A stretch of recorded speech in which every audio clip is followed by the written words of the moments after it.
Di komunitas pembajakan dunia hanya ada segelintir nama yang dianggap sebagai ahlinya. Dan pelan-pelan nama-nama besar ini mulai hilang satu-satu, Bre.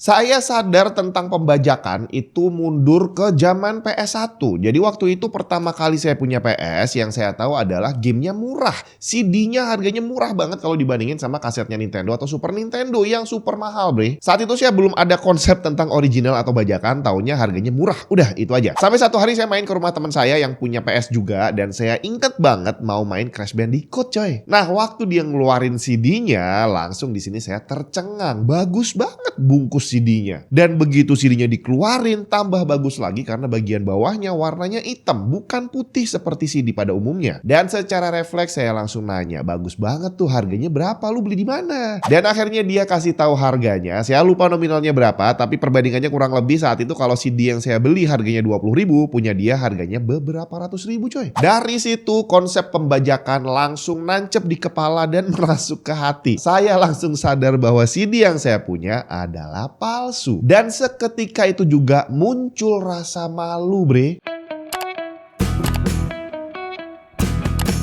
Waduh, nggak bisa ganti wallpaper. Coba cek dulu, mungkin Windows-nya harus diaktifasi. Pengen aktifasi Windows original dengan aman? Cek cdkeysales.com. Gunakan kode voucher TNT untuk dapat diskon tambahan. Bayarnya gampang, Bre. Bisa pakai OVO atau GoPay. Setelah pembayaran, kamu akan dapat serial number yang bisa langsung digunakan untuk mengaktifasi Windows kamu. Kalau ada kendala, bisa langsung chat customer service di websitenya yang akan siap ngasih solusi. Mau cari game atau software original lain juga ada di sana. Selengkapnya cek link di bawah. Sekarang udah aktif, bisa nih pakai foto telanjang buat jadi wallpaper. Saya memang nggak punya uang untuk beli ori, dan sepanjang umur saya punya PS, saya nggak pernah sempat beli yang original karena memang nggak punya duit. Tapi selama itu pula saya diem-diem aja. Saya nggak pamer kemana-mana bahwa CD yang saya beli adalah bajakan karena malu. Saya nggak bikin grup, saya nggak ngumpulin teman-teman, dan saya nggak ngebully teman saya yang beli original. Nggak ada kata-kata, ngapain beli ratusan ribu, beli yang 20 ribuan aja, ini masih bisa dipakai main juga. Nggak ada sama sekali. Karena sekali lagi konsep bajakan, konsep barang palsu yang saya punya yang muncul dari dalam hati tadi, ya hanya membawa malu aja sih. Ngapain dibangga-banggain gitu kan. Saya udah beberapa kali ngebahas tentang pembajakan, terakhir minggu lalu, di mana di Indonesia, ya mungkin di luar juga kurang lebih sama kali ya. Orang-orang malah justru berbangga diri dengan pembajakan. Bukan hanya berlomba-lomba membanggakan diri, ngapain beli original, pakai bajakan aja. Tapi ada beberapa orang yang malah justru mengkomersilkan. Dapatnya gratis, dijual lagi. Bahkan ada banyak banget yang ngaku-ngaku bahwa itu adalah hasil karya mereka sendiri. Luar biasa. Padahal inti dari pembajakan itu awalnya adalah untuk dibagi gratis. Kenapa gratis? Karena yang pertama, orang-orang yang membajak itu berarti orang yang gak punya duit untuk beli original. Dan yang kedua, karena hal itu melanggar hukum. Dan para cracker ini tahu bahwa kalau sampai dikomersilkan, mereka akan bisa terjebak oleh kasus hukum yang berat banget. Untuk dunia game bajakan di PC, sampai hari ini nama-nama para cracker itu gak terlalu banyak kali ya. Hanya sedikit aja, dan dari yang sedikit itu mereka semua pakai nama samaran. Nah, tanggal 1 Desember 2025 kemarin, Empress, sang ratu bajakan, salah satu dari sangat sedikit orang yang bisa membobol Denuvo, menyatakan mundur dari dunia pembajakan. Empress mengikuti jejak rentetan nama besar lainnya seperti Codex yang mundur di tahun 2022, 3DM Group dari Cina yang resmi mengundurkan diri di tahun 2016, dan Reloaded yang secara teknis menghilang karena kalah sama Codex di tahun 2014. Empress menulis sebuah surat perpisahan dalam bentuk PDF 10 halaman. Isinya ya kurang lebih curahan hatinya kenapa kok sampai memutuskan untuk berhenti. Singkatnya sih, Empress udah muak sama para pengguna game bajakan. Benar sekali, mereka udah muak sama kita. Kamu kali.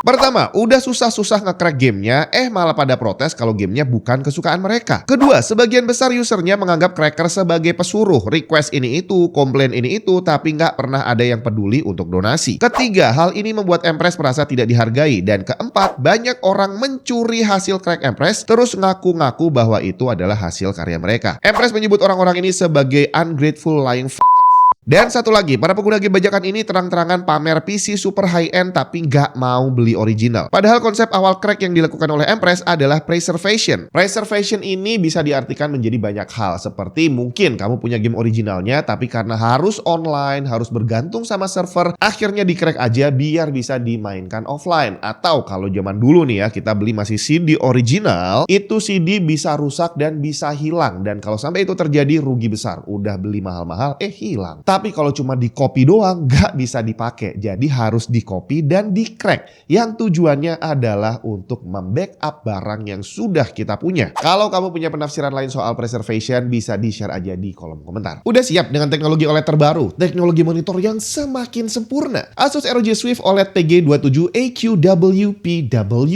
yang jauh lebih canggih dari OLED sebelumnya. Berteknologi tandem OLED dual mode dengan refresh rate super tinggi 540 dan 720 Hz. Response time yang semakin cepat 0,02 milisecond gray to gray. Brightness yang semakin terang dengan hitam yang semakin pekat berkat True Black glossy OLED-nya. Color gamut yang lebih luas serta yang paling penting usia OLED-nya yang diklaim 60% lebih panjang. Ditambah lagi tampilan yang super cakep. Selengkapnya cek link di bawah.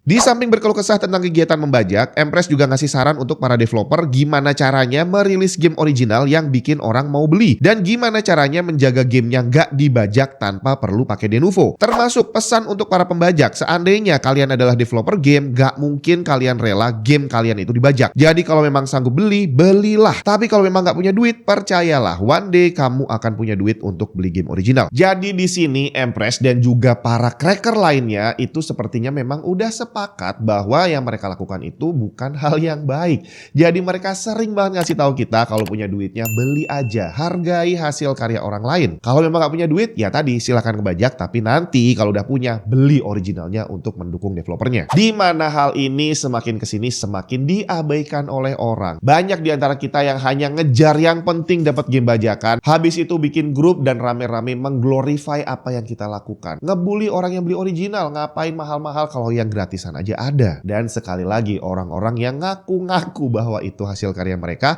yang tadinya dibagi gratis malah diperjualbelikan. Tinggal sekarang apakah dengan mundurnya Empress ini akan membuat dunia pembajakan akan semakin berhenti? Soalnya di dunia konsol, Sony udah nemu formula jitu mencegah pembajakan. Hal yang dulu juga dilakukan Apple untuk mencegah iPhone di jailbreak. Xbox menggunakan pendekatan Game Pass. Bayar murah bisa main ratusan game yang akhirnya bikin Xbox nggak worth it untuk di jailbreak. PC game, banyak banget orang yang nge-crack tapi semakin hari semakin berkurang. Kira-kira apakah bakal berhenti? Soalnya dalam kasus Empress ini ada dugaan bahwa dia berhenti ya bukan karena sakit hati doang, tapi karena dia direkrut oleh perusahaan game. Entah oleh Steam, Denuvo, atau mungkin yang lain. Soalnya di dalam surat perpisahannya, selain yang udah saya bahas tadi, ada bagian di mana Empress menjelaskan tentang enaknya beli game di Steam dan manfaat Denuvo. Dan topik ini juga jadi pembahasan seru di Discord. Jadi sekarang ini, para cracker hebat itu jumlahnya udah semakin sedikit.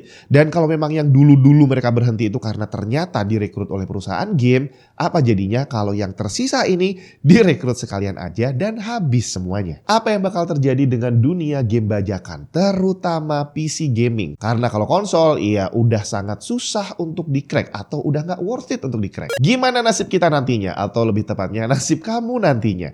Udah seberapa jauh kamu menghindari pembajakan? Apakah udah mulai belajar beli original atau mungkin sudah beralih sepenuhnya pakai original? Atau masih sangat bergantung dengan game bajakan?